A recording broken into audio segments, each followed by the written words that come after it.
What's up there, BK? Can you hear me? I can't hear you.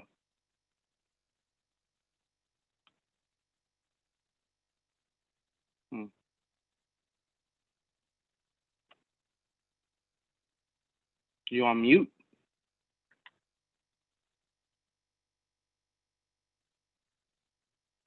Hello?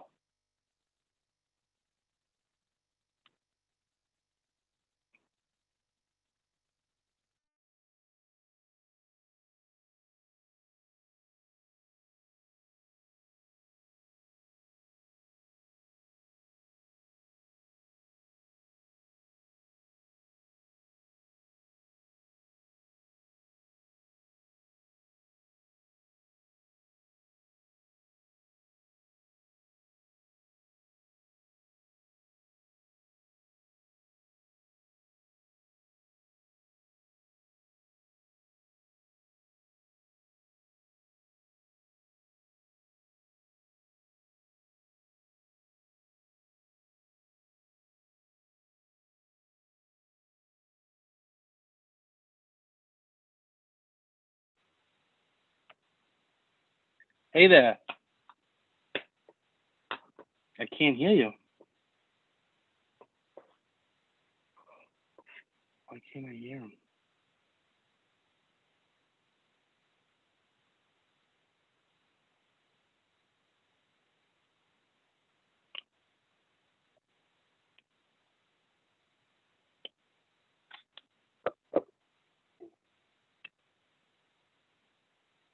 Oh, that's why.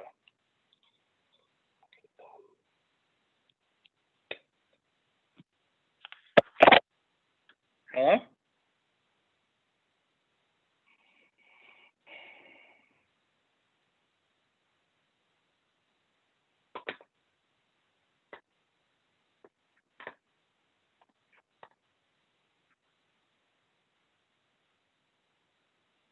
Can you hear me? Can you hear me now? Yeah. Oh, you got me now. Yeah, I can hear you. All right. I think it was my. I don't know what's wrong with my headphones, but you weren't hearing me in those old headphones, so I got the little earpieces here. Good. All right. All right. Let's get the chat room going. All right, Andrew, you can hear me. Pal in the room, coming in hot. All right. Paulie boy. What's up, guys? Paulie What's boy, happening? you look. I think you get a little furrier every day, as do I. I'm in dire need of a haircut. The sideburns, Yeah. the back.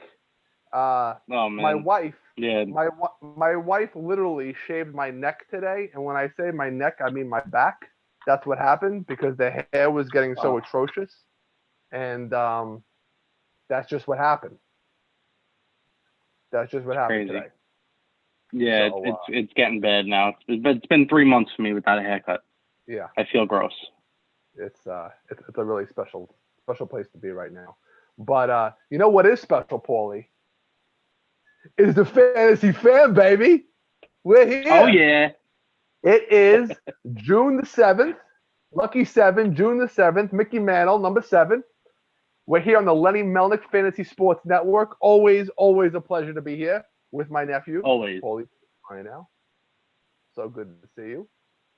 It's never not a pleasure.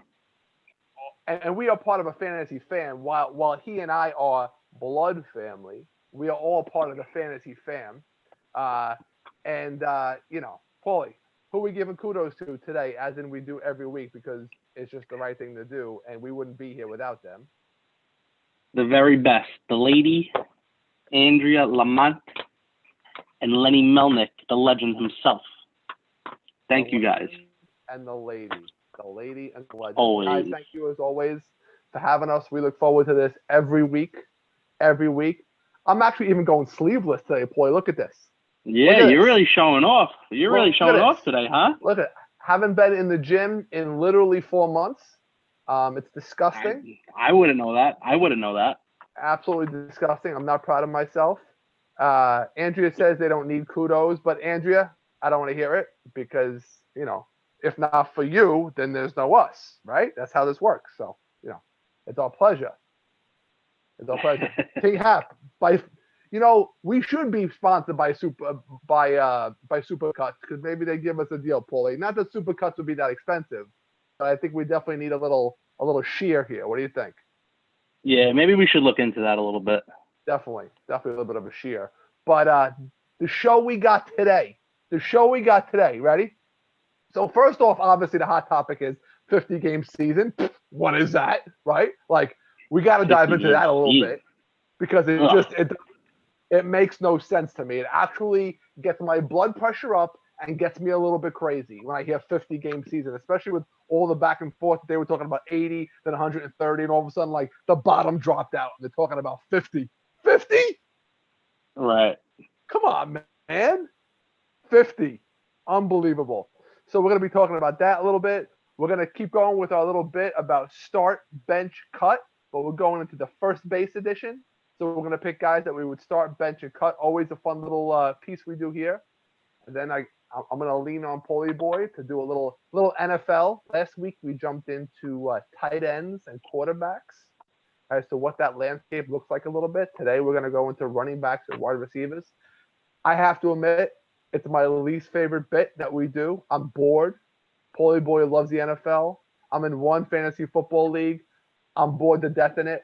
I got lucky last year. I made the playoffs. Paulie won the championship in the league that I'm in with him. I can't. You really hate football that much, huh? I just, guys petter out so quickly.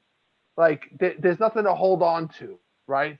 They're there and then they're not, right? There's like 4 guys, and they're mostly quarterbacks that can stand the test of time and keep their jobs for a long period of time.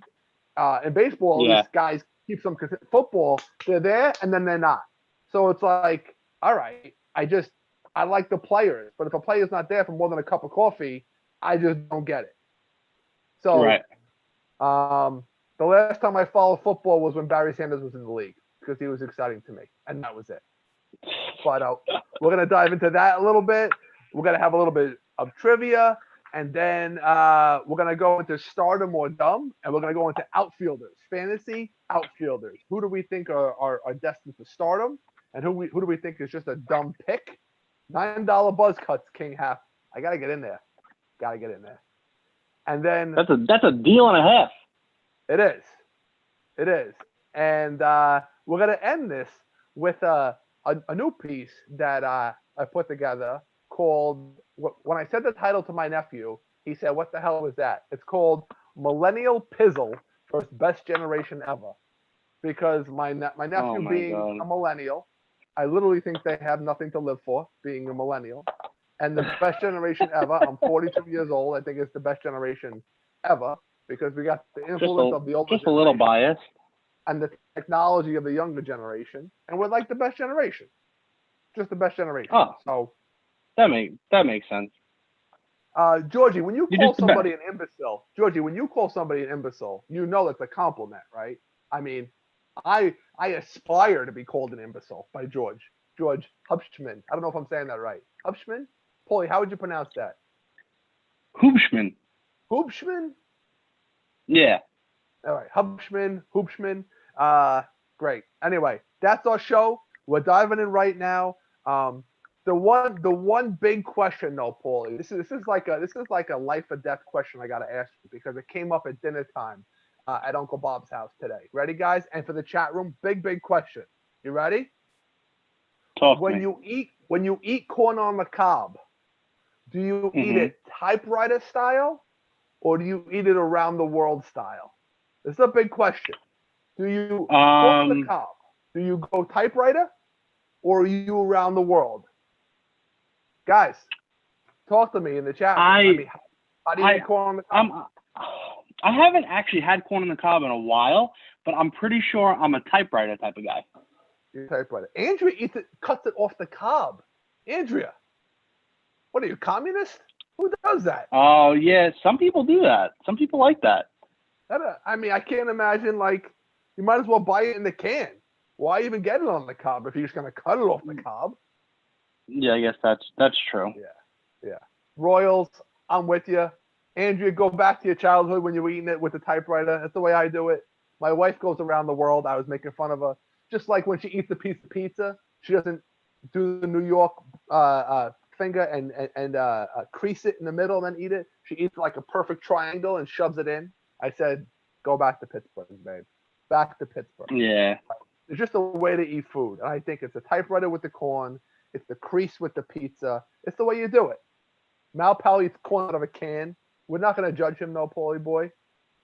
No, we don't judge. We don't judge on this show. This is a family show. But family show. The fantasy fan. But if I was judging, I would judge. You know what I mean? Oh, King Hap says Taco eats it the long way. You know what that means. You know what that means. But we won't get into that. But what we are going to get into is the 50-game season. All right, Paulie. 50-game season. So when you heard that for the first time, and it started to pick up steam, I typically hear it on Steve Phillips' show in the morning on Sirius XM, the leadoff spot. I was like, what? I literally got heated. I'm driving in the car, driving to work, and I said, what? I think I hit the steering wheel 3 times. I said, what are they talking about? 50 games? What's your thoughts on that, Paulie boy? Ooh, man. I actually, you know what? Something that I never thought about until about 2 minutes ago when King Hap said that he actually likes a 50-game season because every game is huge. I think that would be the only spin for me on it that could kind of like make me be like, okay, I could get behind this a little bit because every single game is life or death. But like, I feel like even in a 162-game season, it's kind of that way for me as well. You know what I mean? A game that you lose to a division rival in April can mean everything come, the end of the season. So, I do understand that point, but the 50-game season, it's just like, why even bother at that point? As much as I'd love to see them play even 3 games, you know what I mean? It's just like 50 games, it's just such a tease.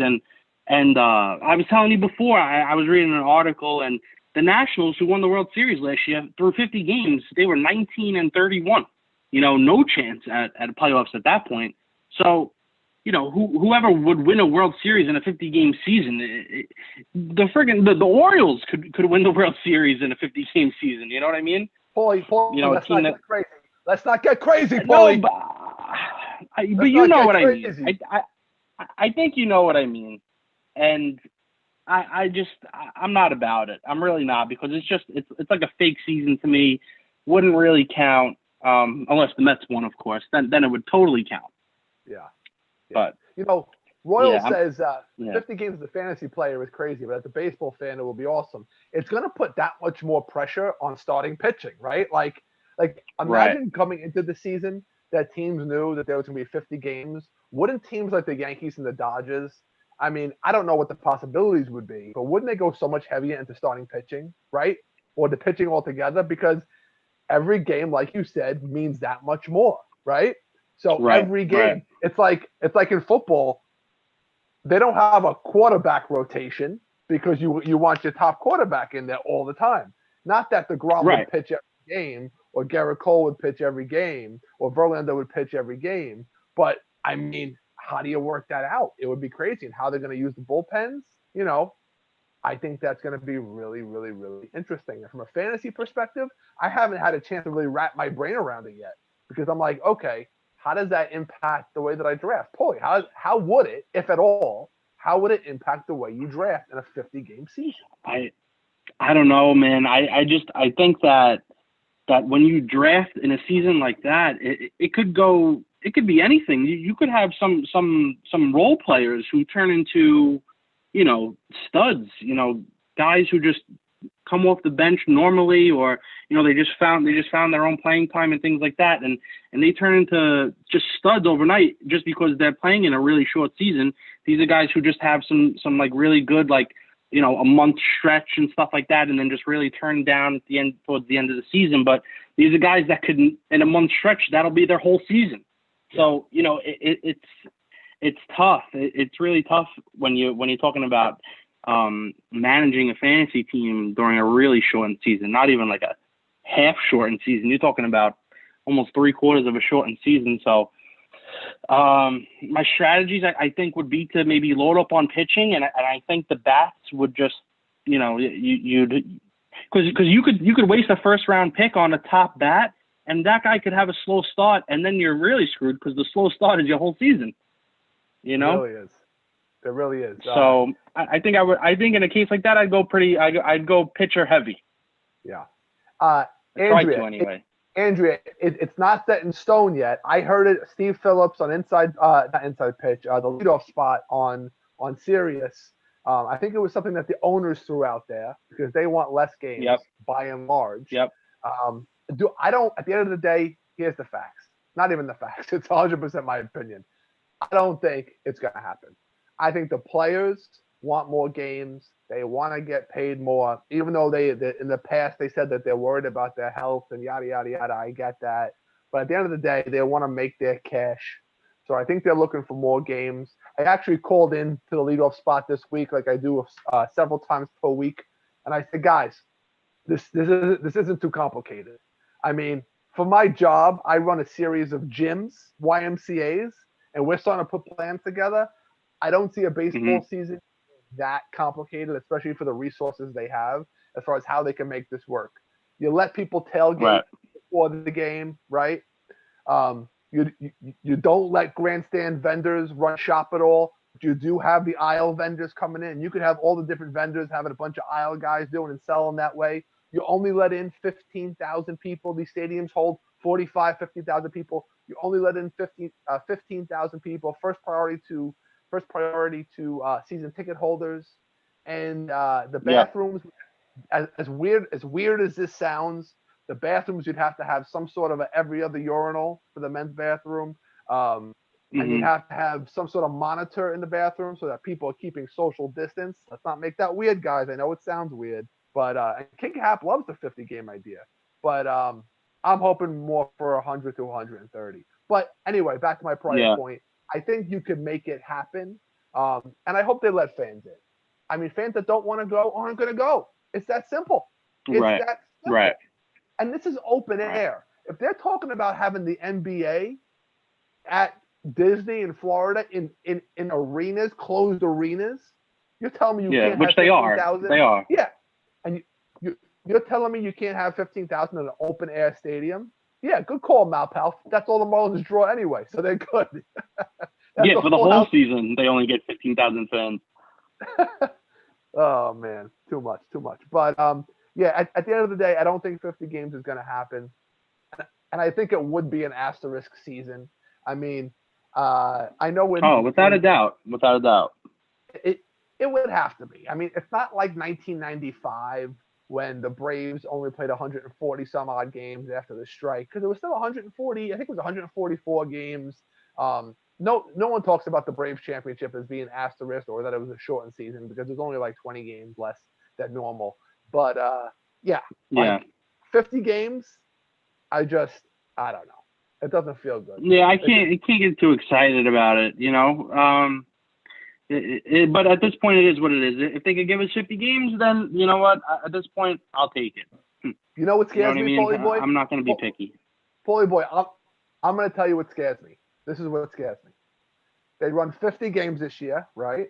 You know there's a contingent of people. I think it's a minority of people. There's a contingent of people out there that say, oh, baseball is boring. The season's too long, yada, yada, yada, yada. And then they run this 50-game season. And there's enthusiasm about it. And then the commissioner says, Rob Manfred says, you know what? Maybe this works. Maybe we're just going to keep it at a 50-game season moving forward. God forbid. Like, I feel like way that they run, that they could do that because they're always trying to tinker with the game, with the pitching and the mound visits and all the stuff to make it more fan-friendly. Yeah. I mean, come on, that's garbage. But I could see that happening where they're like, "Oh, there's so much emphasis in every game. It makes people more interested. Let's just keep it this way." 162 games. 162 games. Paulie, I know I'm speaking for you. I hope I'm speaking for people in the room. 162 games that's 6 months, 7 months is the best months of my life. They're the best months of my life. Oh. If you cut that down to 2 months, 3 months, oh my gosh, I don't even know. I'd have to be a fan of football, Paulie. I'd have to love it. You'd have to be tuning in on Sundays, yeah.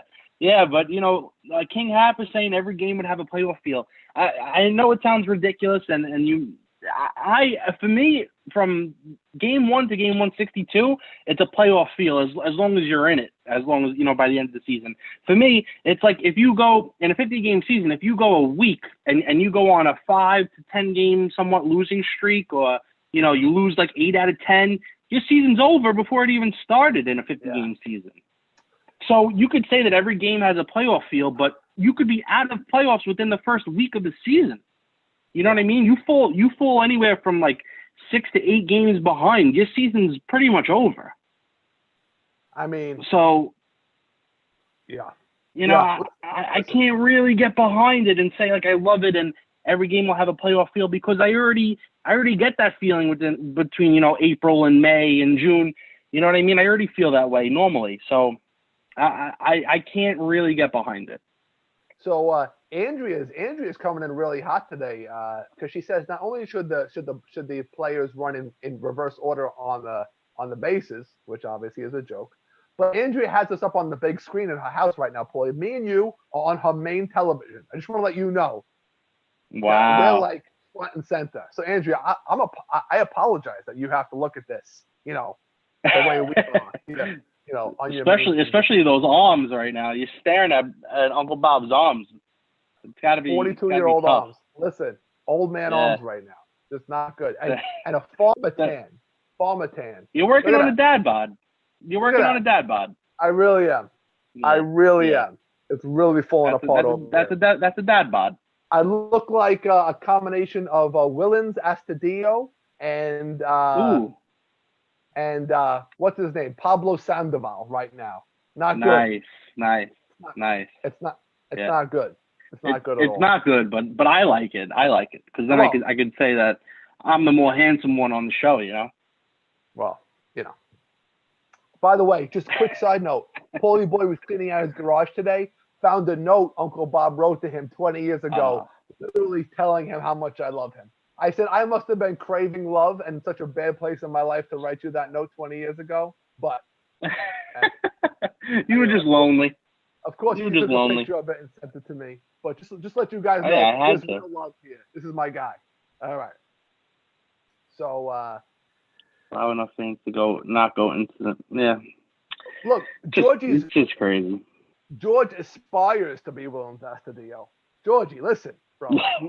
We need to get on a Zoom workout, me and you, Georgie. I would love that. Right? Yeah. Oh, yeah. Love it. All right. So, next piece. Great. Paulie, are you all set on this 50-game thing? We're hoping for more. We don't approve. Yeah, for me, I'm so over talking about it. You know what I mean? Yeah. I just want it to be over with. But yeah, I'm over the 50-game season. I'm not about that. But at this point, I'm gonna take what we can get and go from there. I mean, it's getting late. It's getting late in the year to begin with. I mean, what do they have?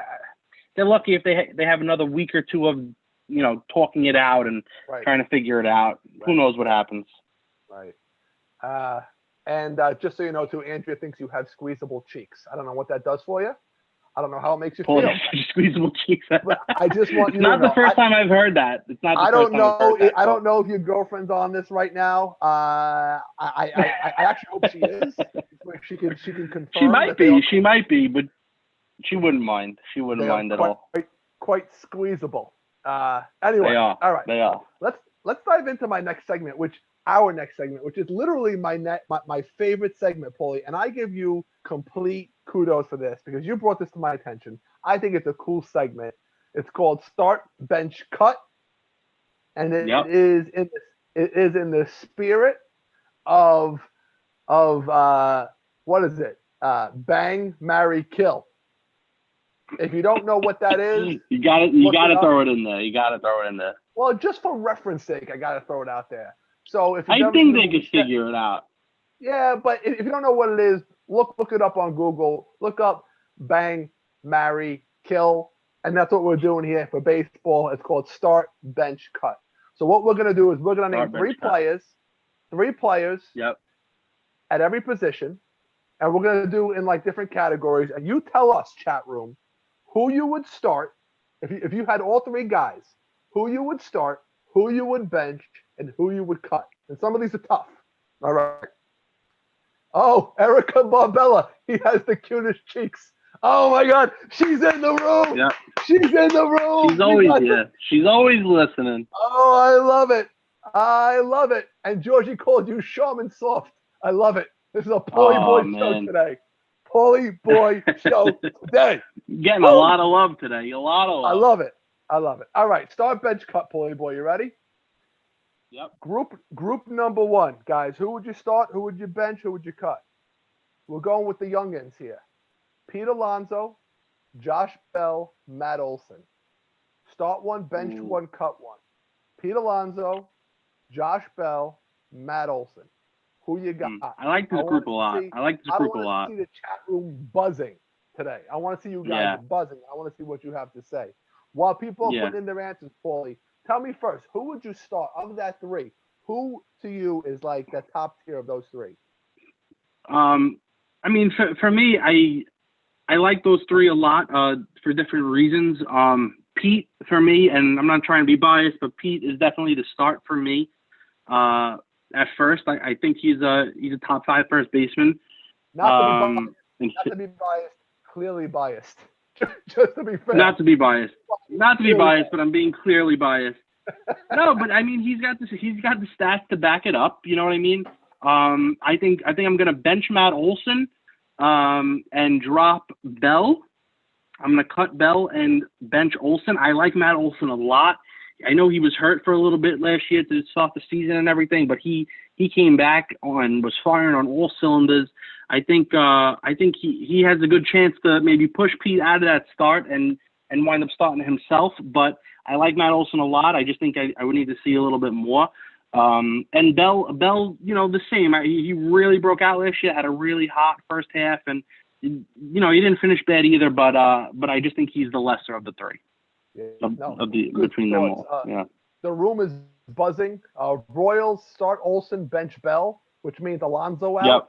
Andrea start Olson, bench Alonso, dropping Bell. Malpal Olson start, Bell sit, Alonso out. A lot of love for Alonso. But Olson but a lot of different opinions. A lot of opinions. Georgie, same thing. Olson start, bench Bell, drop Alonso. That's fair. Malpal could be talked into different scenarios. Me personally, I'm going to start Olson. I'm going to bench Pete, and I'm going to drop Bell. Bell had a great first half. I mean, nobody can argue. His first half was he was en fuego. I mean, the guy was, him and Freddie Freeman were probably your two best first basemen. I mean, the guy was just killing it. And then he fell off. Right. Like, it wasn't an awful second half, but it wasn't if he would have kept up that second half, I would have said, all right, I might even start him, Bell. But because it was so torrid. But right now, I can't buy into Bell yet, especially because who's he got hitting around him? Brian Reynolds? Yeah. And I love Brian Reynolds. Nobody. But, no one enough to excite you. So I'm going to cut Bell. I'm going to bench Big Pete. And I'm going to start Matt Olson. That's where I'm at, Paulie Boy. All righty. All right? That's just I like that. Right? Yep. All right. Next group of three. Here we go. We're going through the old guys. Ready? Votto, Miguel Cabrera, Albert Pujols. Votto, Miguel Cabrera, Albert Pujols. At this state in the game, which one you start, bench, and cut? While people are putting their answers, I just want to let you know, because there's going to be one more group after this one. We did not put Freeman, and Rizzo in these groups because I felt they were just so high above everybody. We kind of figured they would be the start no matter where they were. So we just took them out. So just so you guys know, Rizzo and Freeman are not in the mix here. But again, Votto, Miggy, and Pujols. Who you got? Votto, Miggy, and Pujols. So I think out of the three, oh man, I don't know. I think out of the three, I think I would start Votto. I think maybe he just plays a little bit more. He still has a little bit left in the tank. I think he's in a pretty good lineup. You know, they still kind of depend on him. I'm still going to go with Joey Votto to start there. I think I'm gonna bench Pujols and cut Miggy. I just think that they're both in kind of the same place in their career, but Pujols is in like a pretty good lineup. He still gets some playing time, I'm sure. So I think I would go with him over Miggy. All right. Malpal is starting George. Just so you know. So I don't know if George is a righty or a lefty. George, can you make that throw, Georgie, from first to third across the diamond if you had to get a guy trying to advance? I'll let you answer that. But Paulie, as for your answer, I'm with you. I think Votto's got more in the tank. I think Votto just had an off year last year. I think Cincinnati's going to rebound altogether. I think a lot of people are saying that, but I think Votto's got more in his tank out there. Pujols is interesting to me because from a fantasy perspective, I'm in a deep 16-team league, and Pujols keeps getting dropped. He keeps getting dropped. But like Andrea said, he's a 100 RBI guy every year. I think he had 93 last year. His batting average, he's not Albert Pujols circa 2005. You can't expect that. Right, of course. I mean, he hits 240, 230, 240, 250 maybe, but the guy still hits 25 to 30 home runs, drives in 100 RBIs. Definitely not worth the money he's making, but you're paying for the name. But the fact that he gets dropped in my league, I mean, would any of you guys even go for him? If it was a snake league, would you use a late round pick for him? And maybe it's a good question right now is how much would you pay for Albert Pujols in an auction league, if at all? Yeah. As a bench guy, as a util guy, how much would you throw down on King Albert? Yeah, I mean, not much. It would be anywhere from $1 to $3 at most to me. It wouldn't be much at all. But I wouldn't mind having him as like one of the last guys on my bench and just to fill in here and there, without a doubt. Oh, George is a lefty. Paulie boy's a lefty. Oh, he's like me. I'm a lefty too. Lefty everything. I love it. Everything lefty. Malpal, Miggy, Pujols, Votto, fantasy-wise, does that mean that you are starting Miggy, benching Pujols, and cutting Votto? That's interesting. I mean, if you think Miggy's got more in the tank, I mean, as long as he's healthy, maybe. But he's got nobody around him. Yeah. Georgie said Pujols should not be drafted in a mixed league unless it's very deep. Okay. I don't think he should be 16-team league on the wire. I picked them up a bunch of times. I agreed. Kana, I love Kana. Andrea, I love Kana. I really do. Mark Kana? Yeah, I do. What's his name? Is that his name? Yeah. Good. But all right. Malpal says Miggy's still the best player if he's healthy of those three. All right, we'll see. I think the bat speed's a little bit slower, but we'll see. Hopefully he's healthy. We get one more cup of coffee with Miggy. We love him. Future Hall of Famer. All right. Last group, Paul. You ready? Chat room, you ready? Yep. Here we go. Fire it up. This is the better group. Abreu, Goldschmidt, or Carlos Santana? Abreu, Goldschmidt, Carlos Santana. Who do you start? Who do you bench? Who do you cut? So, wow. I like Jose Abreu a lot. I like the White Sox in general going into this year. I like that lineup a lot. I think they're deep. I think he plays like a veteran role between him and Edwin in Chicago. I think they have a good group. He's a guy who just always pretty consistent with his numbers. You know what you're going to get from Jose Abreu. I think I would start Jose Abreu. Now that's tough. Bench or cut. I think this is going to be an unpopular opinion, but I think I would bench Carlos Santana and cut Goldschmidt. And wow. I think it's tough. It's tough, but Santana's on base a lot. I just there's something about him that I just like. I think he has a little bit of eligibility elsewhere first. Am I wrong? I don't know. I know that he had catcher for a while. I don't know if he does anymore. I think he's just first base. I'm pretty sure. Right. All right. So yeah, I know he was catching for a while, but not anymore. Maybe it's just not really something that I can explain too well. Like I just have a gut feeling that I think Carlos Santana would have a better season possibly than Goldschmidt, and you would probably get him a lot cheaper. So I think I would rather bench him and just cut Goldschmidt, and I think he's kind of on his he's not really the Goldschmidt of the Diamondbacks. He's kind of turned the corner, and not in a good sense, in my opinion. Well, wasn't last year his first year with St. Louis? So we don't really know. Yeah. He might have just had a year to acclimate, right? Like, that's true. I mean, I got to be honest with you. I'm still on team Goldschmidt because he was so good for so long. And he's still young enough that I think he's still a great player. And St. Louis is a place where careers get revived.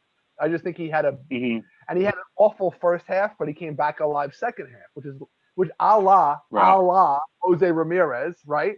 So I'm gonna buy a Goldschmidt like I'm gonna buy a Jose Ramirez. The last thing I saw of you is what I'm gonna buy. That's why I don't buy a Josh Bell, because you were hot in the beginning, and the last thing I saw of you were kind of petering down. But I'm gonna buy a Goldschmidt. Right.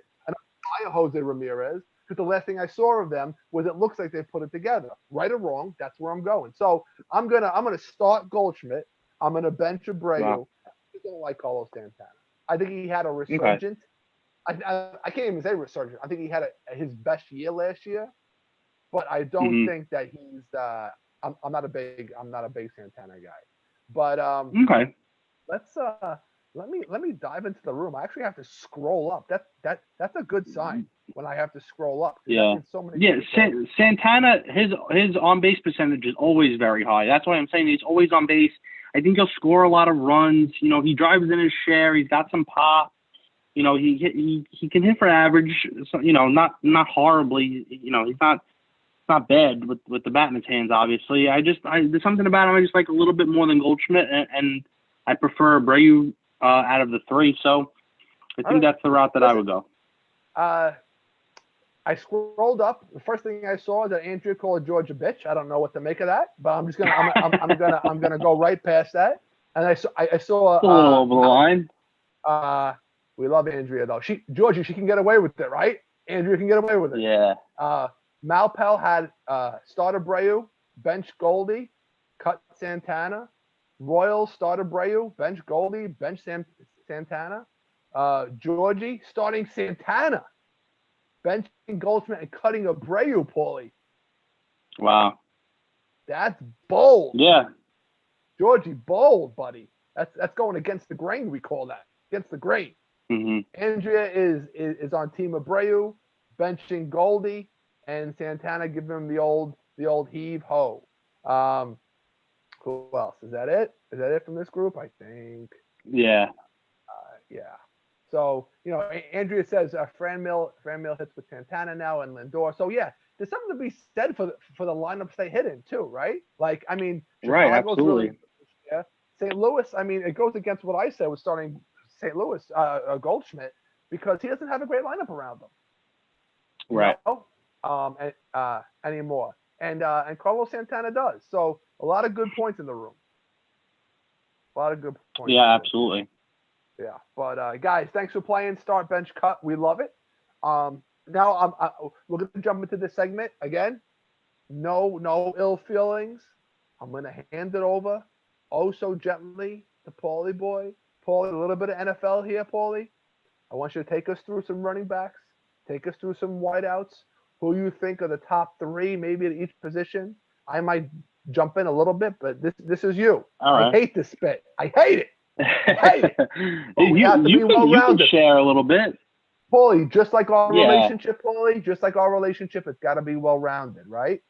Yeah, you're right. You're right. When you're right, you're right. It has to be well-rounded.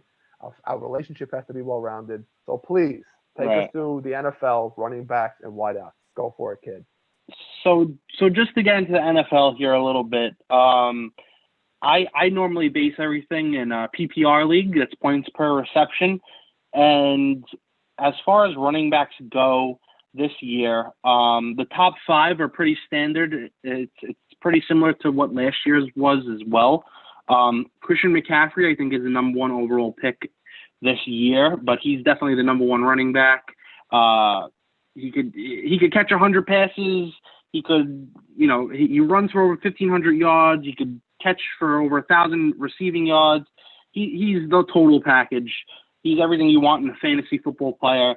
After him is Saquon Barkley, another guy who's just, an absolute stud. Was hurt for some time last year, but when he's on the field, he's always good for the most part. And the Giants seem to be, on the up and up, and he's gonna have they're gonna rely on him a lot, just because it's the Giants. He's just an amazing running back. Number 3, Ezekiel Elliott. That could be. Paulie, hold on. King Hap says he thinks Henry is the number 1 running back. And didn't I say to you, and I'm not the NFL guy, but didn't I say that to you? Because I had him last year and got him late. And he came on so King Hap, I had like the 2nd or 3rd overall pick, and I forget which one. I had Kamara. And I got Henry in like the 2nd or 3rd round. And Henry just beasted out.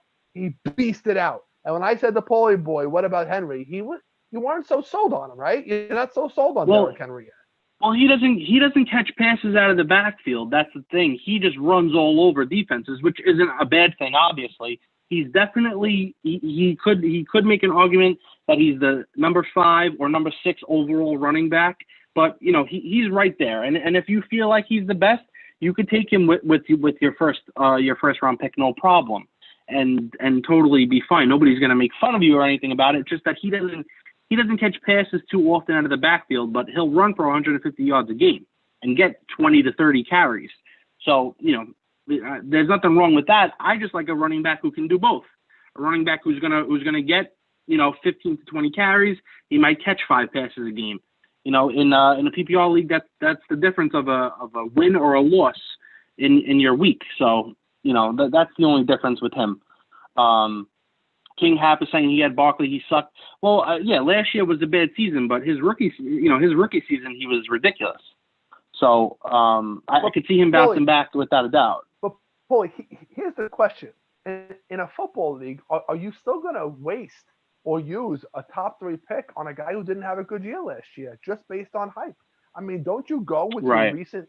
I mean, doesn't Barkley now drop to a back end of the 1st round pick, or maybe even a mid, as opposed to being in the top 3? No, he could go as I would say the lowest he'll go is 5. He's really? Not going to go any lower than 5. Yeah, that's just my opinion. I wouldn't see anybody really passing on him, too far along the 1st round.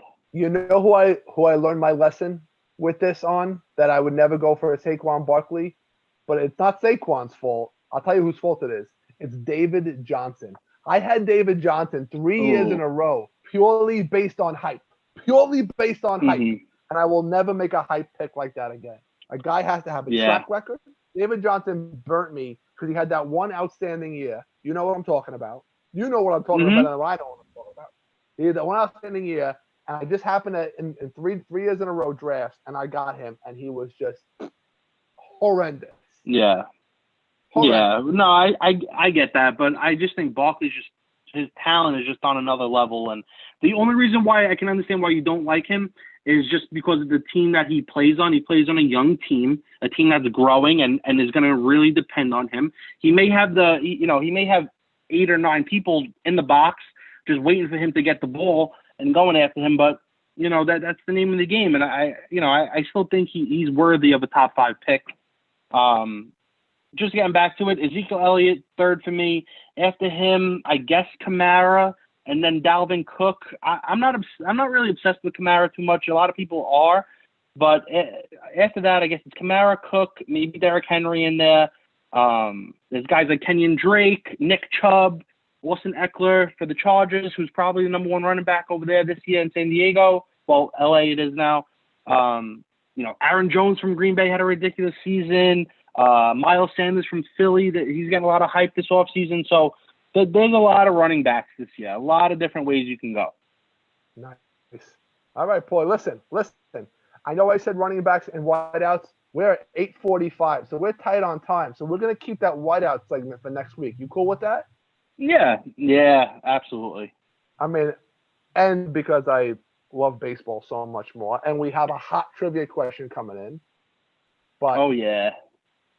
But Paulie, do you want to take this trivia question, or you want me to take it? Yeah. So we were talking about it before.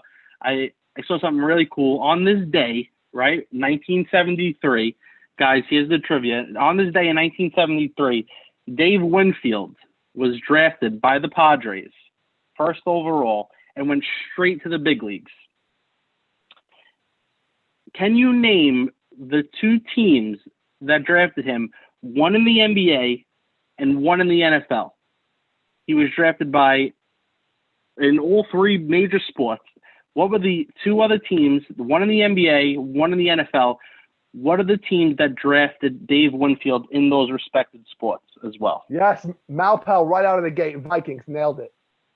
Vikings. I knew that nice. one too, Malpal. I knew the basketball one. I did not know. The basketball one I didn't know. No, Georgie, not the Chargers. It was the Vikings. Malpal He was nailed drafted by the Vikings in the NFL and in the Don't NBA. say it. He was drafted Yeah. as well. Don't say NBA. All right, guys, put some thought into that. Who was he drafted by in the NBA? Think about that. What a beast he had to be, and he was like 6'7". I mean, he's a monster, a monster. Good guess with the Conquistadors, Georgie, but unfortunately, that's not the answer. That's not the answer. Close. So guys, listen up. If you are just joining us right now, just really quick, this is what you missed so far. Paulie Boy and I dived into the proposal of a potential 50-game season and what that's going to look like, right? We got into that. We did a little start, bench, cut, first base edition. Who you would start, who you would bench, who you would cut. We had 3 different groups of first basemen. We threw that in the mix. Paulie Boy touched on some NFL running backs, what the landscape looks like right now, what it will look like this upcoming year, and who your best choices of draft should be. We had a little trivia right now about big Dave Winfield. And if you did miss anything, if you missed any of that, what you need to do is you need to go on demand or on the Legends Network, the Lenny Melnick Fantasy Sports Network. Go back, check it out, play catch up, and then listen to us from here on out. Sound good, Paulie Boy? Yes, sir. And yes, sir. I think George got it. Atlanta Hawks. He absolutely did. Georgie, good call there. Good call. Good call, George. Hawks, Vikings, Padres. Imagine that. It was. That's unbelievable. Wow. And I believe he was drafted. I can't imagine. Yeah. I believe he was drafted in the ABA as well, right? He was. He was drafted by an ABA team as well. Yeah. So, 4 teams, three different leagues. Yeah, crazy stuff. I don't know, 5 different leagues. 4. I don't even know. He was drafted by every sports organization, every team. Guy was ridiculous. I can't imagine watching him play back in his day. Hey, Malpal, bonus question. What was the name of that ABA team? Georgie, what was the name of that ABA team he was drafted by? Big bonus question. Let's see what you guys got. All right. Anyway, here we go. Yeah. Yep. Here we go. Next installment of Stardom or Dumb. This is where we do a deep dive into different players. For today's show, it's going to be outfielders. And based on upcoming drafts, who we think is destined for stardom with your picks and who's just a dumb pick. All right? Not the Conquistadors. Mm-hmm. Georgie, you can't keep throwing out Conquistadors and hope it hits. That's not how it works. Too funny. Okay, so no, the ABA team was not the Conquistadors. Stardom or dumb outfielders. All right, Paulie Boy, you ready? Yep. First guy up, Lourdes Gurriel Jr. Is he destined for stardom, or is it a dumb pick? Yes, Georgie, Utah Stars. By the way, gotta jump in there. Georgie, my God, this guy is unbelievable. Yeah. Great job, George. Wow, impressed. Very Just going back real quick, I missed it. King Hap said we need a bet. I think maybe he's talking about football or something like that. And then George said we should do a fantasy football league with everybody on this site. I think that would be awesome. Awesome. I think that's a great idea. Andrea, how do you Yeah. feel about that, Andrea? Are you a NFL? Maybe a Stratomatic NFL We'll see. We'll see. for the time Anyway, being. Paulie, Yeah. let's go. Lourdes Gurriel Jr. Lourdes, What's your thought? I like him a lot. He's in a pretty young started out lineup in Toronto. A lot of up and coming kids. I like him. I think he's a good bet. He's got eligibility all over the place. Outfield, I think, shortstop, third base. Who knows? Who knows if he may even get time at first? Who knows? He's a stud to me. I think he's a guy that I would like to target in drafts just because of all the positions that he plays and how great he is with the bat in his hand. So I think he only gets better. So absolutely a star. Yeah, I'm with you with Lourdes. I really like him. He comes from baseball royalty too. His father was a Cuban stud. His brother obviously plays. So I like him. I think last year was the first glimpse into success for him, and I think he's just going to build off of that. So yeah. And then the follow up question, Paul, is if you're in an auction league, how much do you pay for Lourdes? Good call, Georgie. That is true. Madonna's daughter's name is Lourdes. Nice call, Georgie. Absolutely true. So, Paulie, go ahead. How much do you pay for Lourdes? A lot of useless information coming from George, right? Oh, he's the best. You've heard his shows. It's nonstop entertainment. It actually George's show is such a engager for me because I always have to be on my game, and I feel like there's always something I could jump in on. I love the way his brain works. So, Georgie, great job with that. Right. So, it is Paulie, great. go ahead, Paulie. So, how much do you throw down? I would think at least $15. That wouldn't be bad for me. I wouldn't. Yeah, I wouldn't mind it. I wouldn't mind it just because he could play all over the place. I would go as high as 15, no problem. See, I wouldn't have, as much as I like him, I see him more in that 9-10 range. I don't know if I go as high as 15 for him. There's other guys that are a little bit more established. Yeah, but all right, good to know. That's good to know. Next guy up. Good to know for you. Yeah. Next guy up is and we talked about this guy on Georgie's show, is Brian Reynolds. Brian Reynolds. How do you feel about Brian Reynolds? Well, that's your guy. I know you love Brian Reynolds, but no. Like I said on Georgie's show, I said he's a poor man's Jeff McNeil. He's George thinks he's just like Jeff McNeil actually, but I see him. He's not quite there, but he's a bat the ball guy. He's got minor league success. He strikes out a bit much. Yeah. But I think if you put that down. I think everybody strikes out in today's game too much. But by and large, he puts the bat on the ball. Right. By the way, Mal Powell says Gurriel at 15 is a ballsy move. That move that could win you a league. So interesting. It's ballsy, true. But it could win you a league. So true. Either way. But yeah, so Brian Reynolds, I like those. Reynolds he's only an outfielder, correct? Correct. I like those bat to ball guys, but he is one of those guys. He is one of those guys that you risk him being a better real life player than a fantasy player. That's the potential. Absolutely. That's the potential with him. But I still think he can hit you 20, 25. I think he's going to hit you 300. He plays in a bad Pittsburgh lineup, so maybe he'll drive in 75, 80. But what are your thoughts on him? Wow. Yeah, I'm not as high on him as you are. He kind of just came out of nowhere last year. I'm not holding that against him or anything. I don't know what it is. I just don't. He's not like a guy. I'm like, oh, I can't wait till Brian Reynolds comes up in like an auction league and I can try to get him. However, or anything like that. He's just not a guy like when I hear his name I get all excited or anything like that. He's just another outfielder to me, a guy that I would take on my team if he was, maybe the fourth or fifth outfielder. I'm not going to spend a lot on him or anything like that. But I know what you're saying. I know he could be consistent and a good guy to have off the bench and things like that in fantasy. But not somebody that I would really love to. Wouldn't care if I had him or not. So yeah. either way. But I guess I would lean more towards dumb than star. Okay. So I mean, George is leaving us, by the way. George is leaving us. Georgie, we love you, buddy. Away. Georgie, thank you for being here. Have a good night, here. George. Thank you for. Please tell your wife. Thank you for letting us have you for this long. I know you just did your hour-and-a-half show, and you tacked on another hour with us. So I really, really appreciate it. But anyway, Mal Powell says Reynolds was a fairly highly rated prospect out of Vandy.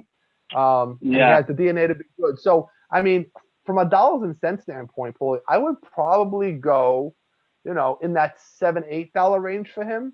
I think that's the right spot for him. What's your thoughts? Yeah, I think that's fair. It's like 5 to 8 for me, but if I got him, that's great. If not, it's totally fine. But I guess he does have that potential, which is great. I just, he's just not a guy for me that I'm going all out for or anything like that. But yeah, I agree with you about anywhere from $5 to $8 for me. Yeah. All right. All right. Let's throw one more guy in because time is of the essence. Let's see. Who do we like here? All right. I'm going to give us a tough one. What do you think about Yasiel Puig, Paulie boy? I know he doesn't have a team right now, but what do you think of Yasiel Puig? Yeah, so I'm assuming that he's still not on a team because he's looking for that spot where he can start. I don't know if he's going to find it. I don't know, but even if he signs with somebody and he's platooning or anything like that, it may be better for him. Maybe better for him so that he can go improve himself, and hit when he's, either versus lefties or whatever the case may be. But depends where he goes, what team he lands on. I know that there was a lot of talk back and forth that he may have wound up with maybe was he with the Reds last year, I think, right? Yes. Right, wasn't he with them? Yeah. So maybe I was hearing maybe even the Pirates. But I know that he's got some bad blood with them now. After that whole fight and everything like that. It really depends on me for where he goes. I mean, I think the best spot for him is the White Sox. Just to be with a lot of those players that are Latino players. It's probably a safer spot for him right now. And I think he can really excel maybe a DH there as well. But that's where I think. But I still think Yasiel's a dumb pick this year. I know he's always been a toolsy guy, the wild horse, right? Mm-hmm. But I mean, I can't. He hasn't given me enough to buy into. I'd like 1 year that I could buy into him. I just haven't been there yet. So for me, Yasiel is dumb. Mal Powell saying he's going for. Mal Powell saying he's going for $2. Yeah, that's probably about the highest I'd go for him too, if at all. Yeah. Barring that. Just a lot up in the air with him. Yeah, barring that he signs with the team. But Yeah. All right. So that's stardom or dumb. We only got room for 3 today. So quick, I want to fit in this segment really quick, Paulie, before we go. So I like to call it Millennial Pizzle versus the best generation ever because Paulie is Millennial Pizzle and I am. I think I'm Gen X, which I think is just the best generation. I'm right after that. Oh, who cares? I had a little bit of the 80s and a little bit of the technology, so I'm just like the best generation. You got it all. You got it all, Bob. Paulie, when you got it, you just got it. You got it. You just got it. So anyway, we're gonna make this really quick. So between my nephew, who's a millennial, and me, who's 42 years old, I just want to get a little bit of a comparison as to some statistical categories who he thinks are the best for him. So, for example, if I say best contact hitter, in your generation, Paulie, from when you were born in 1993, so your generation is probably going to be from 2000 on, right, when you watched baseball and really got into it. Who was in that space where you're like, this is the guy, best contact hitter that I've seen? Yeah, it was between a couple of guys for me, but it's definitely it's got to be Ichiro. That's just the guy who, when you say the word contact, you think of two guys. I feel like off the bat, it's like him and like a Tony Gwynn, a Ted Williams. Like very very short and few guys who were really into just batting average. Don't you dare step into my generation. You stay in your lane. You stay in your lane. I don't want to hear Tony Gwynn come out of your mouth. You stick to Ichiro. I said Ted Williams too. I know, but that's even before That's both nobody's of our generation. Come on, Paulie, stick to the shtick here, will you? I'm just saying. He's that's it. That's it. You know what I mean? Ichiro's that guy. Ichiro's solid. You know, you're gonna be happy to hear this. I think Jeff McNeil has Ichiro blood in him, and this is not just me being an overzealous Met fan. McNeil's pedigree. I just think the way he plays. Maybe I like the knobless bat, whatever it is. I just think he obviously doesn't have the dynamic speed of Ichiro, but I think he's got the bat to ball skills that are there, and I'm excited about it. So I agree with you there. Andrea, I do know you love Puig, and I'm sorry about that. But Malpal, exactly. Tony Gwynn, that was a no-brainer. I mean, I knew he was a great hitter, but when I looked at his stats again, just as a refresher, I saw his 20-year career. But we're talking batting averages of. Are you ready for this? 351, 370, 336, 358, 394, 368, 353, and 372. Are you kidding me? In 1997, 592 at bats and only 28 strikeouts in the year he hit 372. Can you imagine that? That's ridiculous. It's ridiculous. He used to lead off for the Padres. You know, he and hit chat room. Help me out with this with Tony Gwynn leading off. I believe he was the number 2 or 3 hitter. For some reason, Bip Roberts is a name that screams out for me as led off to San Diego for a bit of Tony Gwynn's career. Who else in San Diego? Malpal, you're a San Diego guy. Who else led off? Did Gwynn lead off? I don't remember. I know you. He was a bigger guy, but with numbers like that, I think he had to lead off. He had number 2. That makes sense. Number 2. So again, I don't know if Bip Roberts was there for a long time. I just remember him being there for a period of time. Right. But yeah. So all right. So that was best contact hitter. Who's the best all around hitter, Paulie? The best all-around hitter. All-around hitter. We're going to keep this to offense. Go ahead. Yeah. I'm going to say Trout. I mean, I think Trout is reasonable. Yeah. I mean, he's very much, he's been the best hitter in the game for some years now. So I can't see going with somebody else other than him right now. I mean, it's really hard to go against Trout. I mean, for me, and I know he's not Mike Trout, but there's like 4 for me, right? There's 4. I mean, I grew up when there was Gwynn and there was Mike Schmidt and all these guys, but the 4 for me, and I'll save my favorite for last. I mean, Griffey Jr. was amazing. Frank Thomas was amazing. Yep. Albert Pujols was amazing. But he's more your generation. I'll give you that, right? The guy for me who stood out though, and maybe because I got to watch him a lot living in Boston, was Manny Ramirez. Manny Ramirez, and I was at his first game at Yankee Stadium. He hit 2 doubles and a home run as a young, skinny kid out of the Bronx. Manny Ramirez was just a beast, an absolute savage from day one. I loved watching him hit. Easy swing, but vicious. Just a vicious swing. And he was the best all around. I mean, he put up, when you get a chance, look at his stats. Just altogether vicious hitter. So the last one before we wrap up here, Paulie, who's the most underrated player of your generation? Most underrated?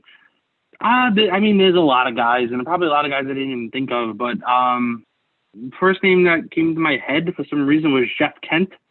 A guy who doesn't get enough appreciation, I feel like, and he's a guy that I grew up watching. He was always tearing up the Mets and everything, and I just always liked the way he played the game, but never got enough love, I felt like. Yeah, Jeff Kent's a good pick. I think he should be in I think he should be a no-doubter Hall of Famer. The only reason why I hate Jeff Kent is because I was at the game in I think it was a National League playoff series where he got the only hit against Bobby Jones. Bobby Jones would have had a no-hitter in the playoffs if it wasn't for Jeff Kent's double down the left field line. Yeah. I forget what year that was. I think it was 99 or something like that. But it was 99, yeah. Yeah, 99. But yeah, Jeff Kent's a good one for me. There's two of them again. John Olerud. John Olerud was another bat-the-ball guy, quiet guy, went about his business, and just hit the ball. Just hit the ball. Was a highly touted prospect coming into Toronto, but the guy had years of hitting 363. I think he hit 354 for the Mets or something like that. He just hit. He just hit everywhere he went. Seattle, Toronto. I think he was with the Red Sox for a little bit. The Mets. But the other guy, call me a homer being a Met fan, Howard Johnson. I know I've talked to him about him before. The guy went 30. The guy went 30-30 3 times and was 4 stolen bases away from 40-40. Even before Canseco did it. Maybe not before, but no, maybe right after Canseco did it. I forget. Yeah. I forget the timeline. But I loved Hojo. Hojo was just a beast. When they talk about Met icons, he rarely gets mentioned, which is sad. You hear Strawberry, you hear Gooden, you hear Piazza, Carter, Hernandez. You rarely hear Hojo, and I just think he was really underrated.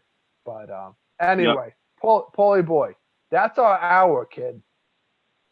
That's our hour. A little bit over, but we did it. We want to touch over today, guys. Thank you so much for sticking in. Andrea, Erica, as always, we love you getting on it. We love the ladies in the room. Love the ladies. We got King Hap in the room. We got Lenny in the room. Malpel, Royals, a couple of guest Ron and guest Savannah. Guys, welcome. Love having you guys here. Thank you for being here. Awesome show. Appreciate all the feedback in the chat room. We'll be back here tomorrow, next week, next Sunday, 8 p.m.